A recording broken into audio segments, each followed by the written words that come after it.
Oh my gosh, happy 2024! I am here for the first Come With Me of the year, which is so exciting! So exciting. Thank you for releasing a horror movie so early. I was cursing this movie for being promoted so heavily mid last year or later into the year, but now I'm excited that I had to wait till January. The reason I was cursing it is because I was trying to stay away from all of the trailers, and there was very heavy promotion by Blumhouse, who produced this film, months before it was to be released. And we're talking about Night Swim. This one was directed and written by Bryce McGuire, and why this is important is because we're putting all our eggs in one basket this year. How this comes out is going to determine how a couple of horror movies go this year. Because Bryce also co-wrote the film Baghead, which is a horror fantasy that's coming out this year. And he was a co-writer on Imaginary, which is Blumhouse's big film coming out this year that they can't stop talking about or advertising, along with Night Swim. So I'm very keen to see the vibe because I feel like it will carry on to some other horror movies throughout the year. Night Swim is based on a short by the same director, so that's good. And the feature-length adaptation was sold to James Wan's production company, Atomic Monster, who is working with Blumhouse to bring this one to our screens. The blurb for the film is, "A woman swimming in her pool at night is terrorized by an evil spirit." I don't know if this is accurate because the trailer shows it's about a family, so we will see. I am committing a horror sin today because I'm seeing this in the broad daylight. It's not going to be daylight in the cinema, but I'm seeing it in the middle of the day. Although from some of the moments I've seen in the trailer, some of it does take place during the day. So I'm going to let you know whether it's scary and foremost, whether it's worth your time, whether this is a good entry and a good start to 2024 horror movies. And I really want to know what entity is lurking in this pool. So come along and I'll give you my spoiler-free feedback, reaction, and review. Let's go and check out Night Swim.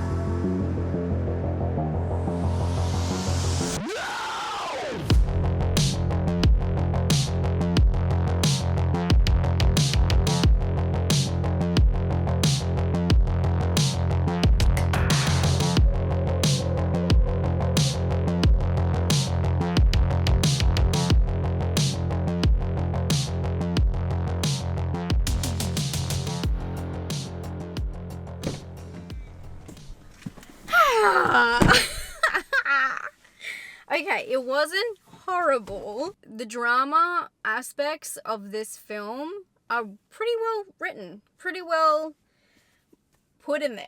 The horror, I could probably leave. I was very optimistic and I kept giving it chances, but how the film is set up, and even the first just complete half of the film, is very different to how it ends. It feels like it was just rushed and put through a meat grinder, and whatever was gonna come out, came out. This is a film about a family who move into a house with a pool. And at the very start, you see, scenes of prior what may have taken place in this pool area. So it's very much the quintessential family moves into haunted house. And from there, they have these interactions with the pool that are both positive and negative. But where does the truth lie? The film definitely has investigation of entity and all that good lore, but it is very much focused on the family dynamics and drama and a lot of backstory about the family and their relationships with each other. It's really interesting the perspectives it goes through as well, because you have every single family member takes the role of, first person perspective throughout this film, which I thought was really well done and very balanced. Usually you only get, the mum or the dad or a couple of things, or even just like one scene with the kid, but you're really able to understand the inner thoughts and motivations of each of the family members. So I thought that it was done really well. I think that the film on paper makes sense, but the way it turned out, it was just, I laughed a couple of times when it was not meant to be funny. The horror aspects of this film are so over the top, and the entity reveals and those moments are just, it's so stunted. It feels like it's going 20 years in the past to bad special effects, and I just didn't find it scary at all. I thought it was very strange and worrisome that made it to the final cut, to be completely brutally honest. And I felt really bad for Wyatt Russell, who plays the dad in this situation, because a lot of it was riding on him and them adding these CGI effects afterwards. So a lot of the one-liners and the moments that he really had to give his all, it felt like it was pretty rough. It was pretty rough. The film also goes from 0 to 100 really quick because it takes time to really lure you into the family and introduce them all and their struggles and, explain the dynamics. So it goes from that, and then the horror is this kind of like mystery that's lingering, and then all of a sudden we need to get to the climax and get to some kind of resolution. So I felt like it goes from 0 to 100 really fast, from them okay with the kind of situation, feeling a little bit off, to complete panic within an instant. So I just felt like the flow was a little bit off. Besides the horror aspects, where I don't want to like blame CGI, because obviously we can do some really great stuff with that. It's also the way that people interpret what is scary looking. I didn't find anything in this film to look scary, so I don't want to blame it on CGI, because I think that CGI is done very well in most cases.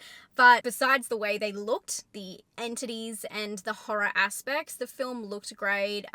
Beautiful household, and I felt like they used the coloring to express, some eeriness and things changing really well. There was this beautiful shot with the pool in the backyard, and because it was daylight, it was going through, clouds going over the sun and showing the shadows and like something is coming, and the way that they represent that kind of like metaphorically, I thought was really cool. There was even a shot where a bird is just like flying over the pool and the shadows on there, and I know it's something small, but I just like those kinds of touches. I think that it was put together really well. But another aspect I kind of struggled with, and it lost me, and I think this is definitely personal, is I'm not scared of a pool. Like, I know it's very different, and probably where you grew up and your circumstances are very different. In Australia, most people are taught to swim at a very early age, and of course there's going to be people in my country who are scared of pools, but it just does not affect me at all. So I felt like all personal things, that bit didn't really work for me. There's been other films about pools, and even an empty pool seemed more scary in a situation, kind of like a survival horror movie, seemed more scary to me than a fantasy movie about things inside a pool. It's also a very weird title, calling it Night Swim, because even though as much as the film takes place at night as it does day, there's nothing very particular about the night swim. It might as well be called the pool, but I guess that doesn't sound as cool. Overall, I think that the setup and the family dynamic for the film was done right.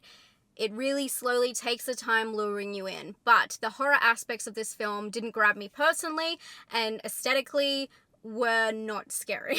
They were kind of laughable in my opinion. This is definitely what I would call a popcorn horror. It's an easy to watch flick that definitely has a lot of tropes, and especially family dynamics within horror movie tropes. It plays on a lot of different aspects we've already seen in horror movies, and I don't find it to be particularly unique. There's several films that I could name off the top of my head, and even when I left the cinema, another viewer and a friend, Rob, hey Rob, we both said at the exact same time when walking out, it reminds us of a certain movie, like in unison, because it just feels like the aspects that are very cliche in this are derived from other horror movies, and I was hoping that this one would be a little bit more eerie and a little bit more mysterious, and maybe the lore to be a little bit more in depth, but I guess they sacrificed that when they led more into being a family drama and more about the experiences and the personal experiences and dynamics between the family members instead of the lore. We do get the lore, but it's kind of rushed and kind of thrown about. Look, it's always up to you to make up your own mind, but if there is something else that you'd rather see at the cinemas during this time, I would highly recommend putting this towards the bottom of the to watch list. I would wait till streaming. I don't think there's anything particularly overly beautiful about this film to see on a big screen, although every horror movie or every movie should be seen on the big screen, but I wouldn't be running out to watch this one. I'm gonna give this one a personal score of, I'm going in between 6. I really wanted to give it a 6, but you know what? I have to give it a 5. The amount of times I laughed, I have to give it a 5. I just want to be positive, okay? When I watch these films, I'm like, come on, they can turn it around. The whole time, I'm like, yes, come on. And then when the credits roll, I'm like, ugh. Damn. For originality, I'm gonna give it a 2 out of 10, and for scare, personally, I'm not scared by this subject matter, so definitely adjust this if you are. A 4, I think is fair. There was a jump scare in there that got me, but I didn't find it to be particularly scary because of the way the horror came about. It just threw me off. And not in a good way. Anyway, there you go. There's your first Come With Me for the year. It's only up from here, hopefully. Don't curse it. Hope you're having a fantastic day. And if you haven't checked out my non-horror list for 2023, my favorite movies of 2023 that were not horror movies, why not check out that list? And I also have my favorite ones of 2023. If you haven't checked that one out yet, stay safe and stay spooky. Bye, friends.